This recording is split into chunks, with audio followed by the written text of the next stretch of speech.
Presidency university news headline. Rohingya সংকট সমাধান ও প্রত্যাবাসনের roadmap ঘোষণা করা জরুরি। মিয়ানমারের সঙ্গে কূটনৈতিকভাবে আলোচনা চালিয়ে যাচ্ছে সরকার, জানিয়েছেন পররাষ্ট্র উপদেষ্টা তৌহিদ হোসাইন। মানবিক করিডোরের কোনো চুক্তি হয়নি, জানালেন নিরাপত্তা উপদেষ্টা।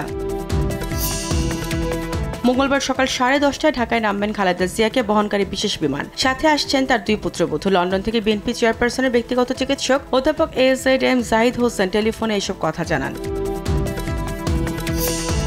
বিএনপি মহাসচিব মির্জা ফখরুল ইসলাম আলমগীরের সঙ্গে সাক্ষাৎ করেছেন বাংলাদেশ নিয়ে নিযুক্ত রাশিয়ার রাষ্ট্রদূত আলেকজান্ডার গ্রিগোরিভিচ হোজিন। সে সময় বাংলাদেশের নির্বাচন সহ দুদেশের স্বার্থ সংশ্লিষ্ট বিভিন্ন বিষয়ে আলোচনা করে দুজন।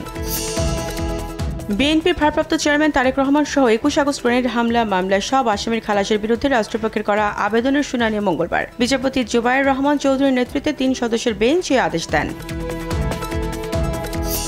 সংবাদ মাধ্যমকে ব্যক্তি ও ব্যবসায়িক গোষ্ঠীর প্রশ্নের বাইরে রাখতে হাতিয়ার হিসেবে ব্যবহার হচ্ছে বলে মন্তব্য করেছেন মিডিয়া সংস্কার কমিশনের প্রধান। বলেন, অনেক গণমাধ্যম পরিচালিত হচ্ছে রাজনৈতিক পৃষ্ঠপোষকতা বা স্বার্থবাদী গোষ্ঠীর সহায়তার জন্য। যত দ্রুত সম্ভব মতানৈক্য ভুলে জনগণের প্রতিনিধির হাতে ক্ষমতা তুলে দেওয়ার আহ্বান জানিয়েছেন 12 দলীয় জোট। ঐকমত্যের ভিত্তিতে জুলাই সনদ তৈরিতে একটু হলেও ছাড় দিতে হবে, বললেন ডক্টর আলী রিয়াজ। নারী সংস্কার কমিশনের বিতর্কিত সাংঘর্ষিক সুপারিশ পর্যালোচনা বিশেষজ্ঞ কমিটি চেয়ে হাইকোর্টে রিট করেছেন সুপ্রিম কোর্টের এক আইনজীবী। একই সঙ্গে রিট নিষ্পত্তির আগে সুপারিশ বাস্তবায়ন না করার নির্দেশনা চেয়েছেন তিনি।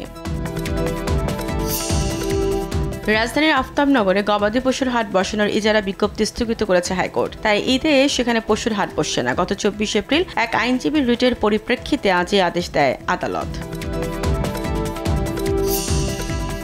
কাশ্মীর সীমান্তে গোলাগুলি করেছে পাক ভারত সেনারা। চরম উত্তেজনার মধ্যে রাজস্থানের সীমান্ত থেকে এক পাকিস্তানি রেঞ্জারকে আটকের দাবি বিএসএফ এর। বন্দর ব্যবহারে দিল্লির নিষেধাজ্ঞার পর পাল্টা পদক্ষেপ ইসলামাবাদের।